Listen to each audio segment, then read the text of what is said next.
嗨，大家，欢迎来到梦龙的世界 Round the Planet。世界这么大，有那么多值得去探索的地方。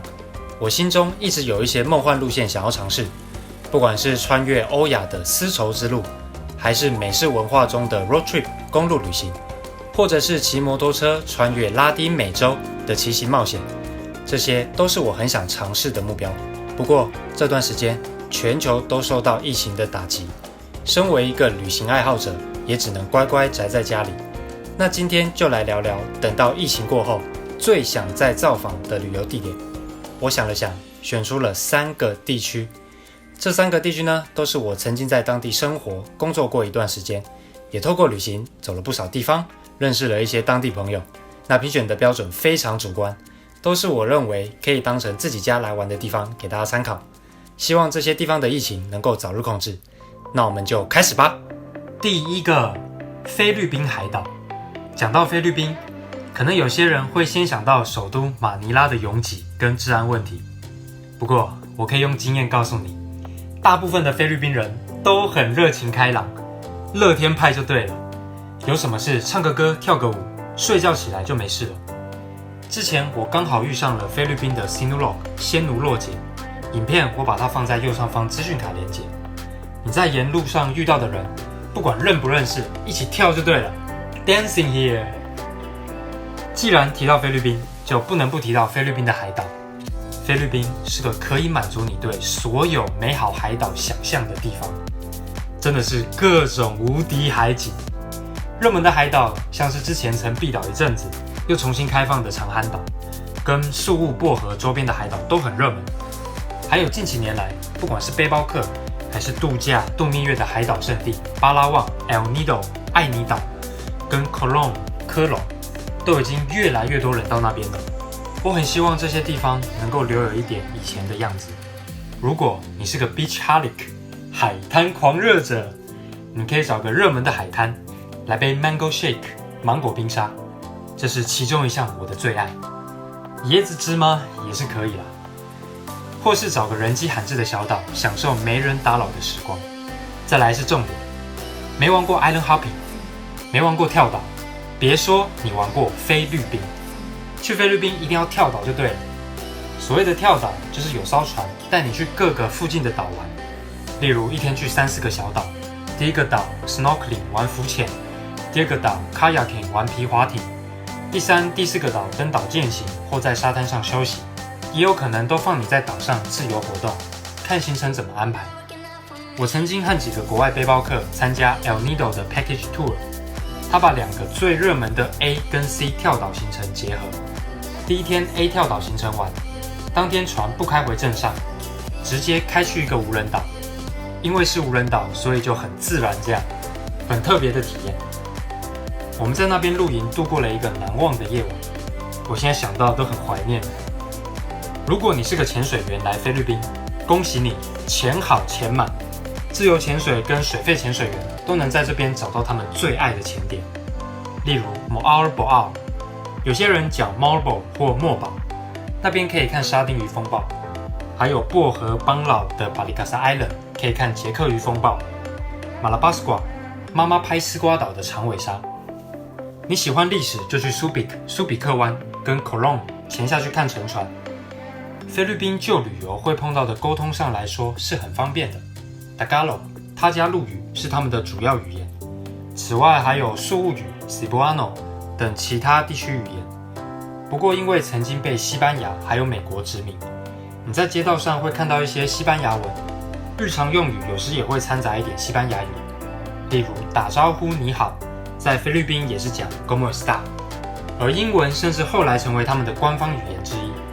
基本上你到大部分的旅游地区用英文沟通都不会有什么大问题，而且他们通常都蛮热情的。不过相信我，学几句 Tagalog 在菲律宾旅行会更愉快。第2个，越南中部有3个主要城镇。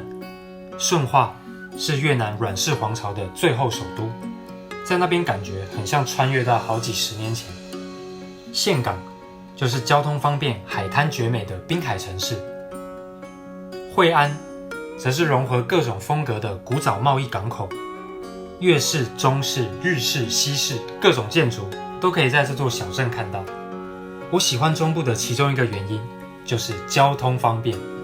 我们都知道北部河内是首都，政治中心，南方的胡志明市是商业中心，中越刚好就在中间，往南往北搭个火车或飞机都很方便。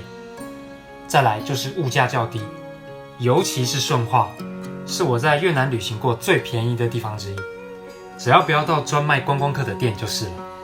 然后一定要提到越南的食物超好吃，各种铜板小吃。用地区北中南来分的话，北方比较咸，南方比较甜，中部比较辣。不过任何食物加点鱼露，那个越南味啊就出来了。鱼露就像越南食物的神奇魔法，非常有代表性。以下就讲几个我最爱的越南食物：文保回顺化牛肉米线、phở bò牛肉河粉、bánh mì粤式法国面包、米ốp lá粤式法包佐铁板蛋，太多了讲不完。还有我也很爱的火锅系列肉海山海鲜火锅。对了，讲到火锅，我还记得之前到越南去教华语的时候，刚到的前几天，越南老师带我们去吃鸡肉火锅，我觉得很好吃，就问说鸡肉火锅很好吃的粤语怎么说，就叫 lẩu gà rất ngon。这是我前几句学会的越南语哦，绝对不会忘记。如果你喜欢喝咖啡，就一定要试试特别的越南咖啡。我最喜欢的就是他们的招牌咖啡舍，中文可以叫炼乳咖啡。常见的有杯子最下面铺层炼乳，再等咖啡一滴一滴滴下来，也有的是直接给你一个容器装上炼乳。我真的觉得在一个悠闲的午后来杯越南咖啡，看本书，这是我退休后会非常向往的生活。第三个，苏州、杭州。俗话说上有天堂，下有苏杭。苏州、杭州都是非常内敛的城市，尤其是苏州，是那种你第一次、第二次去很可能感受不到它的美，等到你多去几次或待久一点，还有更了解这个地方的背景知识，就会越来越喜欢。像我就爱上了这个城市。这两个城市已经经过了好几代、好几个世纪以来的验证，不管是诗词曲文学作品，还是历史文献中的记载。该怎么说呢？就是江南地区的美不是只有表面，还要深入去发掘它的内在，你才会感受到它真正的美。她不只是个外表好看的美女，而是气质出众，非常有内涵。所以在这边旅行生活总是看不腻，总是有新体验、新发现。如果你是曾经去过苏州觉得没什么的朋友，多去几次，多看些资料，尽量待久一点，慢慢玩，保证你不会失望。那苏州还有不少非物质文化遗产，像是苏绣、苏州评弹跟昆曲。昆曲发源地就在苏州昆山。接下来介绍几个代表性的景点，像最具特色的中式园林、拙政园、狮子林等等，把人们对大自然的美好想象用精致的建筑设计表现出来。苏州博物馆，这是一生必看的博物馆，建筑大师贝聿铭的江南小女儿，本地人偏爱的太湖、西山、东山，有现代商业感的金鸡湖一带苏州中心，俗称大裤衩，盘门景区，中国唯一的水陆城门，也是我觉得拍古装汉服最好的地方之一。还有太多的地点跟古镇了，周庄、同里、木渎、千灯，点点点点点点，以下省略。古镇能满足你对江南小桥流水人家的想象，要避开人潮的时间，或是挑小众一点的古镇。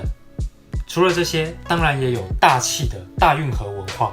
我曾经用 hitchhiking 的方式挑战从大运河搭船，还解锁成就钓到大运河的男人。想了解这段故事的朋友，我一样把影片放在右上方资讯卡，可以点来看。而杭州这个城市，我一直觉得是传统与现代交融最完美的城市之一。马可波罗曾介绍，杭州是世界上最华美的城市。传统的西湖留下了多少历代文人的诗词曲传颂，山外青山楼外楼，西湖歌舞几时休。民间故事《白蛇传》中，雷峰塔就在这里。虽然是重建的，但我还记得当初看到在雷峰塔看西湖的时候，还是很有感觉。总结来说，大陆的大是你可以明显感受到的。我也是后来才发现，原来建德新安江、桐庐富春江，还有淳安千岛湖，都是算在杭州的行政区划分下。光杭州所在的浙江省，跟苏州所在的江苏省，就有太多地方可以玩了。期待未来有机会，能再把剩下的地方走一走啦。好，那今天的影片就录到这边。我是旅游 YouTuber 慕容，希望全球疫情尽快平息，让大家能够安心出门，平安回家。如果你喜欢我的影片，别忘了订阅、关注、按赞支持慕容的世界 Run the Planet， 并且记得开启那个小铃铛通知。我们下次影片见啦，拜拜！哇！坐这个游艇真的非常的刺激，然后你窗户打开的话，有可能会湿身，像我刚刚眼睛已经湿了，不过感觉是蛮好玩的。